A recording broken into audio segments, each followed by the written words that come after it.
The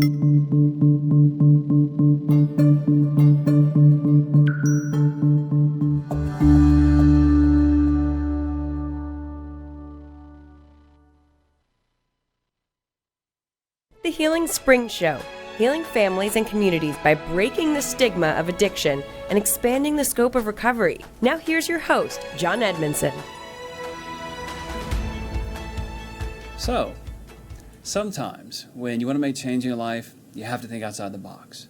Maybe even outside the therapy room and in a saddle. Equine therapy, a form of therapy on horseback or with horses. Now that doesn't fully describe it or explain it. So we brought in an expert to help you understand how to use horses to heal your heart. Kellie Schriver, welcome to the show. Thank you. Yeah. Good morning. Howdy, glad to have you here. Howdy, thank you for inviting me in. Oh, thanks for coming. Honor. Yeah. So we have all these great things to talk about here as we look around the room. We have a stagecoach, we have a saddle, some books over here, all part of your journey. Yeah. But I thought we'd start a little bit about, tell us what you do. How do you work with the horses, or how do you help people? Okay. I'd love to. My background is a licensed therapist, mental health professional, and been in the addictions dual diagnosis for 30 years. The last 8 years, I went back and really trained in every modality that was possible for equine therapy because it was helping me. So now those two passions have come together, and I'm using my knowledge from the 30 years of training and expertise, and then also with the horses, so we're bringing them in to help people heal their hearts. Wow. Yeah, and we see you at Healing Springs all the time working with clients, and they always come back excited about it. They talk about Champ, or they talk about Pepe, and doing riding experiments. It seems to be really fun for them. It is, and it's a totally new way to learn about themselves. The reason we use horses is because they can actually reflect back to us things we don't even know about ourselves. But it's non-judgmental, it's in the moment, and it's very caring. So it provides that opportunity for a safe place to be able to start letting those things come up, to be healed. Yeah, a safe environment. And you've been doing this for a while. You told me a little bit yesterday about your journey, where you started, and even in Canada as well. Yeah. Can you tell us some about what you've done? Sure. First, for many, many years, I started into self-help recovery. I was actually 18 when I started into Al-Anon. I have family members that were in recovery, both mental illness and addictions. I saw their lives change because of the recovery, so I started. So from there, I began to realize that there was different ways of recovery.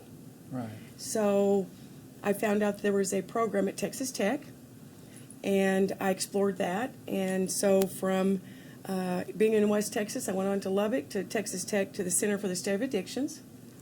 And I studied there, and actually I was one of the first family members to be able to complete that program.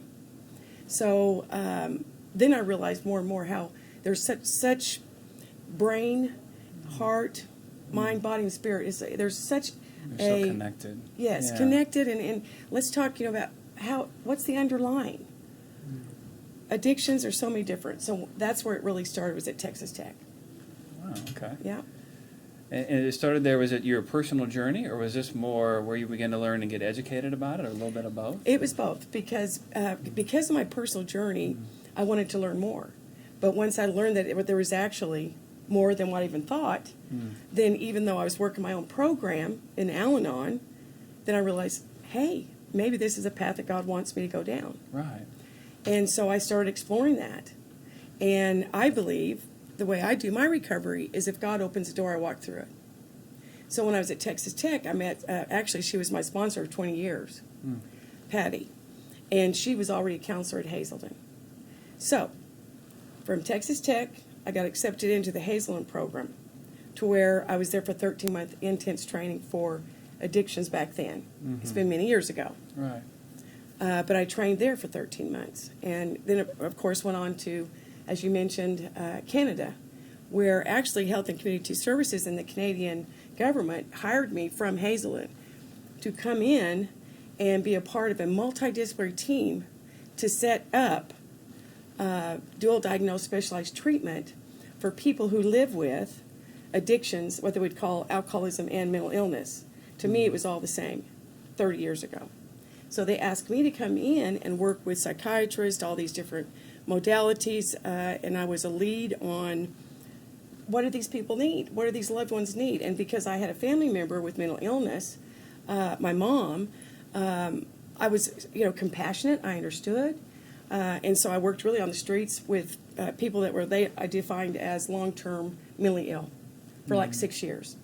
So during that time, I was able to develop a program to serve those people plus their families, because there was nothing there for the families. Right. And as a family member, I knew that. Yeah, and so this is a very personal journey for you. Oh, yes. So we're even taking it back to your own heart and your own life. Mm-hmm. So you started and you went through the struggle, so you understand what people are really going through. Yes, absolutely. My family is everybody else's family. I have to be very careful and very respectful of what all I do share. It's Sure. not about myself, because I don't believe in the stigma. I've worked at trying to help the stigma not be there for many, many years. But yes, because of my own journey and where I came from my father being a preacher, an old-time Baptist preacher, and my mom, precious woman, but she actually had dissociative identity disorder. We called it multiple personalities. Right. And I was always fascinated with that. Now, I want to tell you, we lived in a very loving, whatever normal might mean, home, except every now and then there would be a blow-up. So that's what we thought it was all about.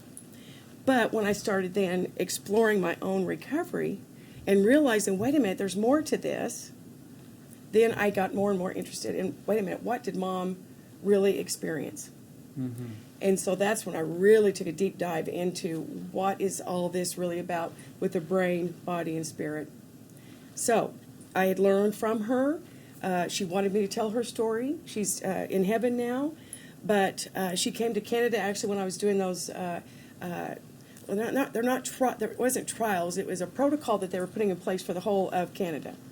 So when you say program, so some people have in their mind they have a small building, Oh. their vision, and something going on. Mm-hmm. When you say program, you're talking about all of Canada. Correct. I was in New Brunswick, Canada, the province of New Brunswick, on a specialized team that they had put together. And it's kind of like a new service that they were trying to see, is this going to work? How can we help these people that are suffering with a different kind of service? Because what they had was, you go into the addictions, or they called it alcoholism treatment center, and then they couldn't help them if they had mental illness, what they would define as mental illness. They'd go to the mental health center, and if they had any kind of alcohol problems, they would say, we can't help you here. So they called it the open door syndrome. Right.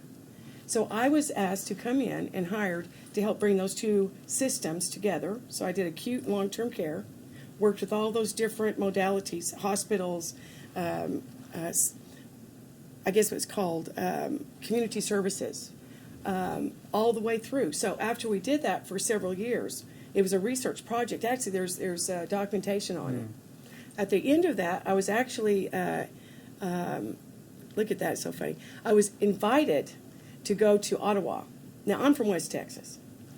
And I'm not much on geography, as we talked about Right. before. But I was invited to Ottawa to share that, and that was a really big deal for me, because they wanted to know what was about that program that was working, and they wanted to use that throughout Canada. Wow. Yeah. Wow, so when people first meet you, even when we first started, it was, here's an equine therapist. Tell us about equine. But you're saying, well, here's a human being who's gone through this large journey. Yes. Which many people who go through having a family member with DID struggle very deeply, and they go through it. I'm telling someone who knows better Yes. than I. But then turn it around and create an entire program Yes. in Canada, in this case. Yes. And really helping bring things together. That it's so powerful when you say that, because Mm-hmm. we all know the story. It's like when you, anyone that goes through that, you want to get help in one area and you have a piece over here, but you also have other things going on. Right. We can't help you, and so now what do I do? Right. And you were able to bring it together and say, okay, mental illness and addiction, that's one thing. Absolutely. And what I found really interesting is, and maybe it's still so somewhat today, of course, I've kind of had some time to pause and get back into it and those kind of things. But a lot of people didn't want to work with what they call people who live with a thought disorder. You know, that's what we called it back then. Maybe they still do. But I loved it. Like, they're human beings. And I guess that's what some of the things with my mom and see her and know some of her story of how she suffered through trauma as a child and the true nature of that, what that meant. So actually, things come up. I remember now that I actually did a study then, what's the difference between a blackout and somebody who has dissociative? So is there a difference? So I was always, and this has been 30 years ago now. Right. Yeah. So it's always because of my personal experience that I formed dual diagnosis and helped my team. Please, it's not just me. Had a phenomenal team. We just had a 30-year reunion. Wow. That we put it all together. Yvette Teddio, she still is amazing. So, and she was over most of that. Okay. Yeah. So wow, you have so much to share with us. I'm excited. And I want to get to the stagecoach and everything over here, but what you're saying is, and anyone who's watching who's a client or alumni of Healing Springs or maybe somewhere else who needs to hear this, is you just humanized people. So Yes. you're not your diagnosis, is what I just heard out of that. You are a human being. Yes, in fact, when I came from, now we're talking several years of training and so forth, but from Sure. Texas Tech, then I went to I call it Minnesota. So Minnesota, I was there for at least 13 months intense, and then up the map. Well, when they hired me to come in with this, team, bless their hearts, they brought in like these files, like I'm telling you, they were coming out of what they called a psych hospital then, like files like this. They said, okay, here's all your clients. You need to go through it and see them. I said, I'm not going through that. I want to meet these people face to face. And they said, that's, maybe not the best thing to do. And I said, it's the best thing for me to do. Because I'm not going to have a predisposed idea because of all this. Right. And so that's how I don't like diagnoses. And to me, we're all people. We just deal with trauma and life and situations differently. And so that's kind of where I'm at. Yeah, we're all people, so we use a diagnosis to kind of figure things out. We check off all the boxes. Okay, here's a likely good treatment we can use. Yes. Here's a likely summary of what's going on. Right. But that's not who they are. That's not who they are. And you said every educator, school teacher, clinician knows the story of the stack of papers. Now we have it on EMRs, those electronic records. And we read through that, but you're right. We can get some understanding through looking at documentation, but you have to sit with them. It can be totally off. Exactly. For me, I just wanted to visit for just a minute. I like to visit. I love people. Let's visit a minute. And then after that, then of course I respected their diagnosis and what they've gone through and those kind of things. But I wanted to be on a personal level of, this is a person. What's your story? And I believe that's how we help heal, is when we tell our stories and then find, okay, what does that mean underneath? And that's kind of how I run my business. Yeah, I've seen you do such a great job of bringing out the story. And you do it through the horses. So like recently we had Kellie. Want to give a shout out to them because they were wonderful. And what they're doing over there with their counselors, that advanced program. It's amazing. Wow. Absolutely amazing. It helps me be very hopeful. Right. Very hopeful of what is possible to help so many people that are hurting, including the therapists. Yeah. So that's one of my loves is, who helps the helper. Helping the helper. And so we'll catch up the watchers a little bit and I'm sure other great school districts are doing this as well, Sure. but Kellie asked if they could have some of their counselors come and visit with Healing Springs and with Kellie Schriver to really see if they can help them get ready for the year. Right. And so we did our mindfulness piece. Melissa educated them on trauma in a wonderful way. And then we go meet with the horses, and you created this experience where you shifted how they felt. That's how it looked like to me. Can you talk about how that happens? How do we go from beginning to end to connect? Sure. It's the horses, and there's a program called Heart Math that really, everything that we do today is scientifically proven. And I think that's very important. So there's Heart Math that, they're now proving what we always thought we knew. But there is a way to be with a horse and be able to feel that energy that they have. And if you're open to that, they really do have a way of healing. It's an amazing situation that you can come into because the horses will feel everyone's emotions, and that's the first place we start is we let them know about the horse and how they have emotions and feelings too. So when the group comes in, one of my gifts is to be able to read the horses and the humans, I call them horses and humans, and then provide that. So it's for some, it's a very spiritual because they're very sentimental, sentimental animals that feel and can reflect back to what we're feeling. Yeah. Wow, so it's the same thing we talk about. People say heart math. When I first heard that, I thought like mathematics. Right. But we're talking about, as I understand it, the neural resonance, the vibration that actually gets set out, that's proven by science now. Yes. So like Dan Siegel talks about neural resonance or neurosynchronization, we can pick up on things on our emotional level before on our cognitive level. We can feel what's happening in the room, right? Yes. And our heart kind of sends out a signal that we can all pick up on. So we felt that before. You're saying that horses do that times 10. So the same thing sitting in a therapy office, that therapist is kind of calming their mind to heal the other person, that implicit mindfulness. Right. You're saying these horses are just naturally doing that. Absolutely. And I can give you an example of something that happened, if you would like. Excuse me, I gotta have a drink. This is actually for myself. There was a time where I was flying into South Padre to do some men's groups with Equine. And there was a particular young man, that had just come in. And I had like maybe, I had their team members with me. There's like 30 people there. And we had a lot of rescue horses. But my lead was to do this equine therapy. Well, a young man had come in, flew in from actually Tahiti or something. Okay. He's very sick. He was, just coming off of heroin and not well. But he was at Equine. Well, he didn't want to stay. That's quite common, right? Sure. I mean, it's hot and equine therapy. What is all this about? And I thought, I don't want to, I don't want him to leave on my watch. Right. Not that we can control all that, but that was my feeling. So I myself, as a therapist, started taking that on. So what happened next was absolutely incredible. So I had like 30 men. We had like, 10, 10, and 10. We had other people with us helping and all that. And I had a plan and reading the horses, but the horses were in the back.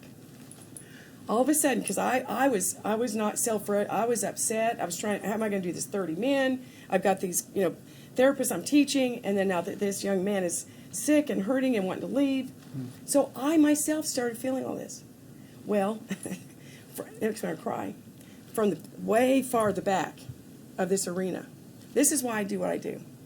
Here comes this horse. All of a sudden, I'm standing there. I'm seeing these men kind of, if something's coming through, you move and you're going. Yeah, you're kind of shifting. You're kind of what's shifting. happening. The whole group's kind of shifting. Something's going on. We don't know what yet. So this horse, rescue horse, it's just incredible. Came from way in the back of this arena. I mean, I've got so many stories like this, but I'll focus on my own. Come through those men to me. Put his face on my heart so that I would be okay. So everybody's watching this going like, holy goodness, Wow. What is that, right? And I got to share. I said he felt my heart from way back there. And I'm concerned about you leaving. And I'm concerned, I call it come to the barn. I need to take care of myself. I need a minute. And I said that horse just gave that to me. That's what they can provide for you. So then we went on and did the group. So they help whoever is in their presence. They're aware of it. Can I explain it? To me, they're spiritual. There's some kind of a different, like dolphins. There's a way that they can, feel, and some people say mirror back, possibly for lack of a better word. But they know what we're feeling, and they're there for us. And I love how you say sometimes they can help us hold that for a little create bit. that space for us, that container. To me, it's the language of the heart. Yeah. And it's a powerful language. Yeah. And I think anyone who has a pet or interacted with animals, they could really relate to that. They know when like someone's in a bad mood or they're having a bad day, when their dog comes up and runs, and kind of nuzzles them and checks up on them. Sometimes cats, maybe, every once in a while cats do their own thing, but sometimes they come over too and nuzzle and purr and make you feel better. And now you've taken that idea, like many people have done with pet therapy or animal-assisted therapy, and you're taking it to a much broader level. Yes. And it's very free-flowing, too, what you're saying. This isn't necessarily like go in with a plan. We go in for an experience. Is that? That's correct. Yeah, and we just kind of, we have, with my team, we meet and we kind of see what might be, available for today. And then, but once we go in, we just kind of see what the horses are saying, first of all, what the clients need. I just like to open it up again. I like to connect, and how are you today, and what's your feelings, and what do you hope to get from this experience, and so again, I like it to be a personal level, And then that also then provides the horses, gives us time to kind of see what the horses are. The difference between, my understanding, between like a dog therapy, which is phenomenal, cats and dolphins. Actually, in South Padre, they're using dolphins. We have actually a dolphin trainer that's working with us now. So, but because they're different kinds of animals, a dog will know that we're sad, upset, whatever, and they're wonderful, and they're wonderful therapists. Sure. The difference of a horse somehow and a dolphin, we're talking about horses, as they can literally, you'll hear people say, they can read your soul. They can tell you things about yourself that you don't even know. And so when that comes up, you're going, ooh. And I'll ask, do you want more of that in your life or less? So the horses literally can mirror back things about ourselves that we don't know. And the clients experience that. And then also the therapists that come in. Again, because we not do it. Like whoever is in the presence of the equine, watching, stepping behind, being involved, somehow they can help heal the heart from this distance. Everybody in the room. Mm-hmm. Oh, yeah, that's wow. So that's so much like we talk about psychodrama. A very good friend of mine, Katrina Hart. Hi, Katrina. Mm-hmm. She talks about the same thing you just said of everything in the room is part of the therapy, the objects, the people, the moment. And if you step in, you're involved. Yes, that's exactly it. Wow, And it's really brought both of my passions together, and that kind of brings me into Healing Springs. I was wondering about that. You talked a Yeah. little bit before because everything you're saying is so much like Melissa and Rachel, and we all believe in. Right. It's like, how does that happen? So how did that happen? How did we find each other? It's absolutely amazing, really. Again, the way that I've tried to work my healthy way of life, changing things, recovery, beliefs, biblical things, what works for me is if God opens a door, I try to walk through it. So, I had decided that it was time to take a pause. I call it a God-appointed pause. Right. Just in the gap a little bit. But I'd really been working for so many years, and I loved it. But we got to take care of ourselves, and I really needed a break. I needed some time to play cowgirl and go rodeo and that kind of thing. But what happened was hi Kellie at the Pinnacle Equestrian Center. She's one of my assistants too. At her program one day, Melissa came to her fence, and I have things in my story about fences, which is really cool.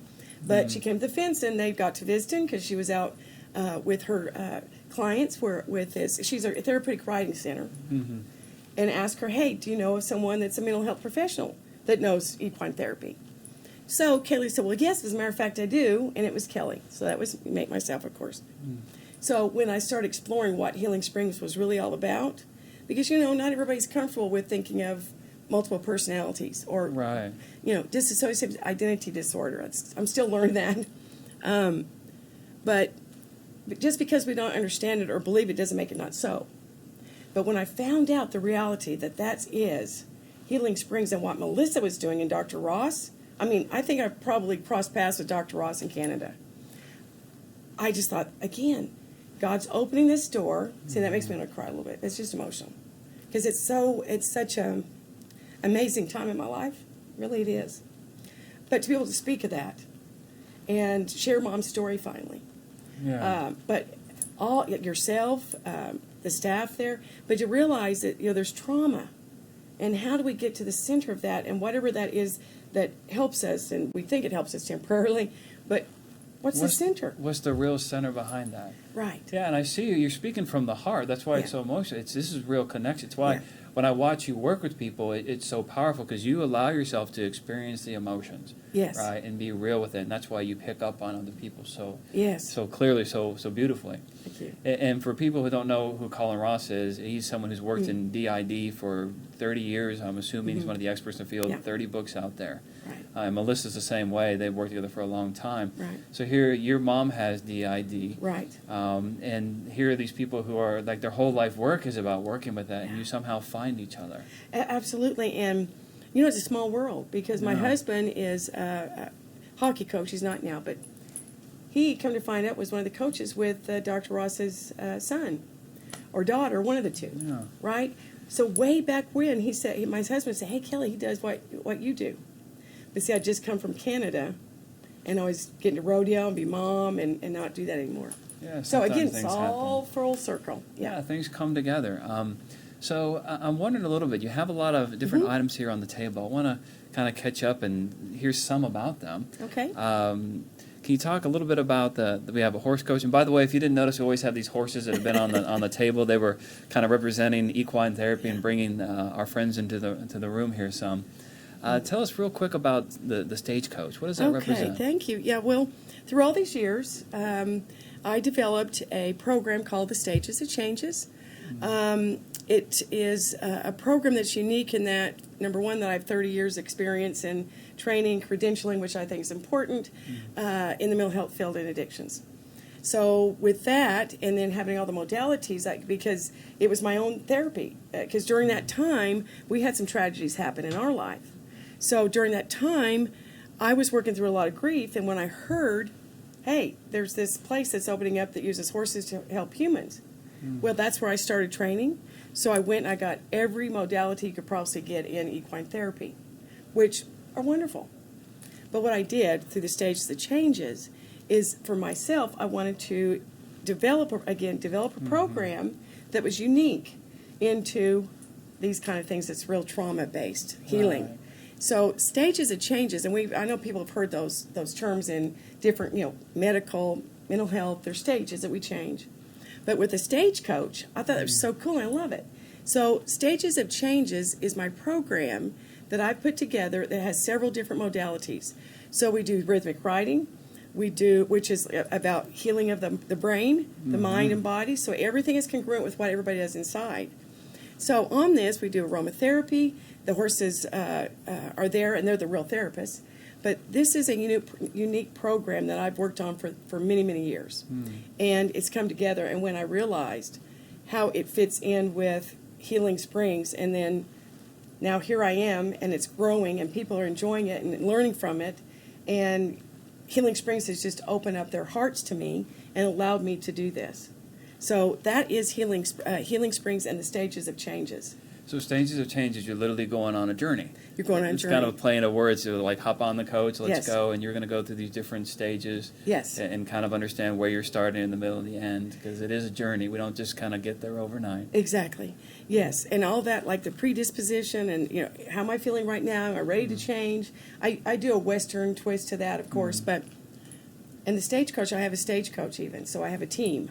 So there's all kinds of things we do to make recovery fun, but at the same time, we're healing the brain, because it's everything I do in my program is about healing the brain, the trauma.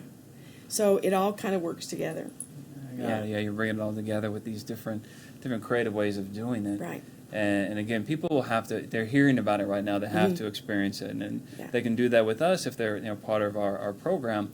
But then I'd love everyone to go, find Kellie Schriver online on the internet and learn about Stages of Changes, because I think just even having 2 hours with you would be a powerful experience. Thank you. Yeah, I invite it. I love it. I do a lot of clinicians, pastors, just regular people like all of us as well, but also high profile. That was the other thing with my father. He didn't feel like he had a place to go. So I have a private practice as well. So I invite people who would like to learn more about this to come and let me, do an experience for them. I would love that. Wonderful. And how will they find you? It's Kellie Schriver at yahoo.com, or it's under the Stages of Changes Equine Program. Either those two ways, or through Healing Springs. Healing Springs Ranch. And I noticed, too, we have another saddle here. Is that... Okay. Yes, thank you. I'm always talking about how do we take care of ourselves.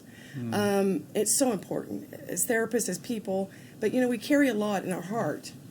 And so I've found through the years, what do we do with that? And if we don't take care of ourselves and learn ways to heal our own heart, even to be able to let go of and learn to self-care with others' feelings, what are we going to do? We burn out, all those things. So I am blessed to be a part of a program, not a program, it's the Sisters in the Saddle. It's a group of us ladies that are about my age or a little older. We've known each other for years. We do Bible study together. It's a place we talk about real issues together, and we go on long trail rides. So most of the Sisters in the Saddle are people who serve others. And so there's once or twice a year. We try to do as often as we can. We get together, and for several days we just love on each other, and we go for these huge trail rides. And it has absolutely saved my life. So because of their support and love, the Bible studies, the riding together, and the support that I need to be able to do what I do, it's the Sisters in the Saddle. And it's SIS. So a lot of times you'll see I'll say Sister Kellie or SIS Kellie. The ones that know it's Sisters in the Saddle, SIS. Oh, Okay, so it's about us, therapy and teachers or whoever it is that serves others, preachers' wives. I mean, everybody that really needs a place that their life is serving others. Well, who serves them? Sisters in the Saddle is what we put together, that we do that for ourselves. So that's kind of what Sisters in the Saddle is. Yeah. So it's a connection. Yeah. Really a support group for helping the helpers. Yes, absolutely. And we try to get together once or twice a year, and we've been together for many, many years. Yeah. Wow. And so as we've talked, part of your journey, what I'm hearing is with your treatment, you speak of God very consistently, and that's kind of part of all of this experience. And I looked over here when we were setting everything up. You have this Bible. Yes. Can you talk about that for a second? I would love to. Yeah. So, like I said, years ago I started in Al-Anon and recovery, and I love the 12 steps. Seen a lot of people help from it. I've been helped from it. Well, I didn't realize at some point, because my Savior is Jesus. And that's okay. So in recovery, a lot of people, and that's all right. I don't want to offend anybody, but I need to be able to say who my Savior is too. Yeah, you're not pushing on to someone else, no. but you're saying this is me. This is we me. must own who we are. I'm a Christian. I believe in Jesus. He's my help. So it was interesting because many years ago I did intervention, went to a place, took a loved one somewhere to get some help, and I noticed that there was what they call faith-based program. So I met with this gentleman, because I didn't know you could actually speak of Jesus at these different places. And, of course, back then you really had to be very careful. And I'm still respectful, please. Very respectful. But please be respectful to me as well. So this is a Bible. Of course, my dad was an old-time Baptist preacher, cowboy preacher, they called him. So I was raised in that, right? Well, I was on the trails when I was a little girl, and I found this antique Bible, which I know now is over 100 years old. Wow. So it just kind of fits right into what I'm doing again today. Well, in that, when I met with this gentleman, I'll never forget because he changed my life. I thought it was a little different because, again, I wasn't used to this. But he said, can I pray with you so that if this is God's will for you, maybe you can get credentialed in the Christian counseling and you can provide that kind of service for people who are in recovery also. And I'm thinking, can you do that? So, of course, how I am, the door's open, so I walked through it, so I went and got all those credentials. I didn't realize you could have that kind of credentialing, so I went and got it.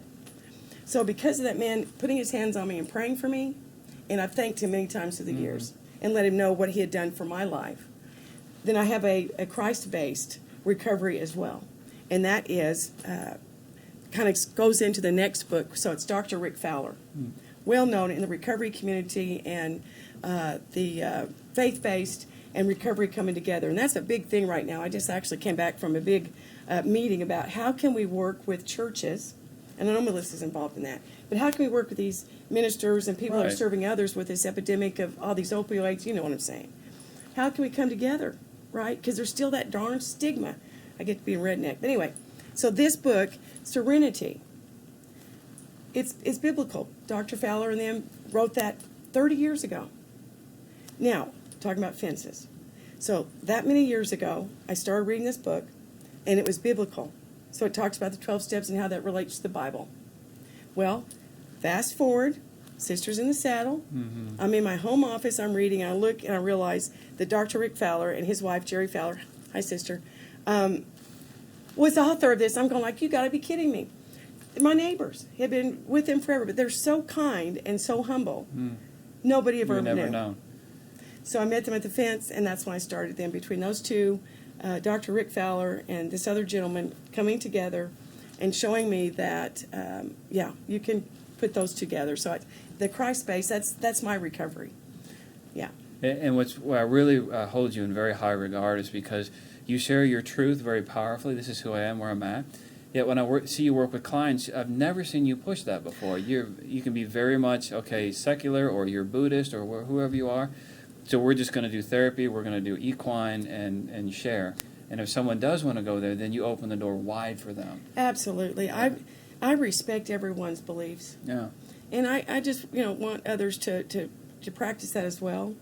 I don't try to put my beliefs on anyone else in any regard.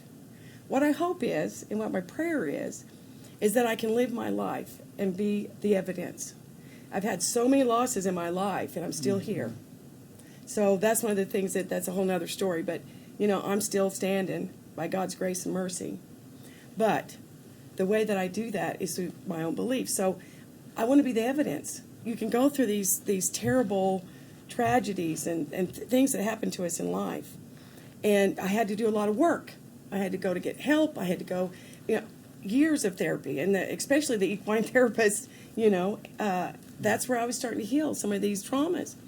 But I don't want you, John, and you would never do that, try to influence me to how I believe, Sure. But you shine who you are.